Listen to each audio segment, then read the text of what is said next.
बात 2018 की है और मैं 9th क्लास में था। शुक्रवार की रात थी और मुझे भूख लगी हुई थी। मैंने बाहर जाकर कुछ खाने का सोचा। मेरे घर से दुकान तक जाने का एक छोटा रास्ता था। रात के उस वक्त गली में काफी अंधेरा था। आधी दूरी तय करने के बाद मुझे हल्का सा डर लगा, लेकिन मैंने अपने मन को समझाते हुए चलना जारी रखा। मैं आगे जाता गया और तभी मुझे कुछ अजीब सुनाई दिया। आगे एक आदमी खड़ा था और वो दीवार की तरफ मुंह किए हुए था, लेकिन मैं खाने की दुकान के काफी पास था, इसलिए मैंने उसी रास्ते पर आगे चलने की सोची। मैं चुपचाप उसी रास्ते पर आगे जा रहा था और जिस वक्त मैं उस आदमी के सबसे पास था, वो घूमा और डरावनी तरह से हंसा। उसे नजरअंदाज करते हुए मैंने अपने कदमों की रफ्तार बढ़ाई। थोड़ा आगे आने पर मुझे अपने पीछे किसी के दौड़ने की आवाज आने लगी। जब मैंने मुड़कर देखा तो वो वही आदमी था। हम लोग एक दूसरे से कुछ ही दूरी पर थे और उसके हाथ में एक चाकू था। वो मेरी ओर जोर से कूदा, लेकिन सही समय में ही मैंने उसके दोनों हाथों को पकड़ लिया। लेकिन उसने भी जोर लगाया और धकेलते हुए मुझे दीवार तक ले गया। मुझे बहुत डर लग रहा था। मुझे पता था कि अगर मैंने कुछ नहीं किया तो वो पागल आदमी मुझे मार डालेगा।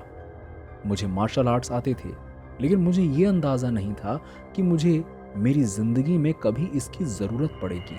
अपने अंदर जोश भर के मैंने उसकी कलाई मोड़ी, पेट पे लात मारी और उसके मुंह पे घूंसा मारता चला गया। उसके मुंह से खून निकलने लगा, लेकिन वो आदमी अब भी सिर्फ मुझे उस चाकू से मारने पर अड़ा हुआ था।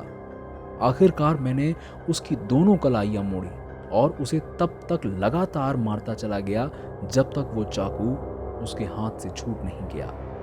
ऐसा करना आसान नहीं था, क्योंकि वो भी मुझे घूंसा मार रहा था और मुझे नोच रहा था।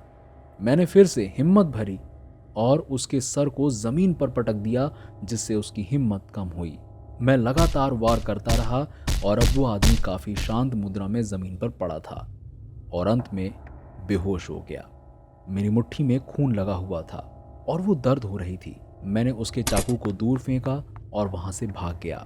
मैंने उस दुकान के अंदर जाकर अपना हाथ धोया और खाने का सामान लिया और दूसरे लंबे रास्ते से वापस घर की ओर निकला। आते वक्त मैंने देखा कि मेरे घर के पास की गली में ही दूसरी तरफ से आवाजें आ रही थी।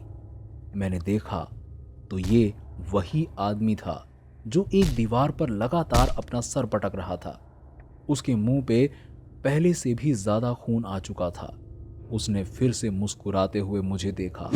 मेरे माता पिता कहीं घूमने गए हुए थे और घर पर कोई नहीं था, इसलिए पीछे भागते हुए मैंने अपनी गर्लफ्रेंड के यहाँ जाने की सोची। वो भी अपने घर पर अकेली थी। मुझे परेशान देखकर वो भी परेशान हो गई। मेरे गले पे अभी भी खून लगा हुआ था। मैंने उसे पूरी बात बताई और उसने पुलिस को बुला लिया। जब पुलिस वहां पहुंची तो उस वक्त भी वो आदमी वहीं खड़ा किसी तरह अंदर आने की कोशिश कर रहा था। पुलिस ने उसको जल्द ही पकड़ लिया।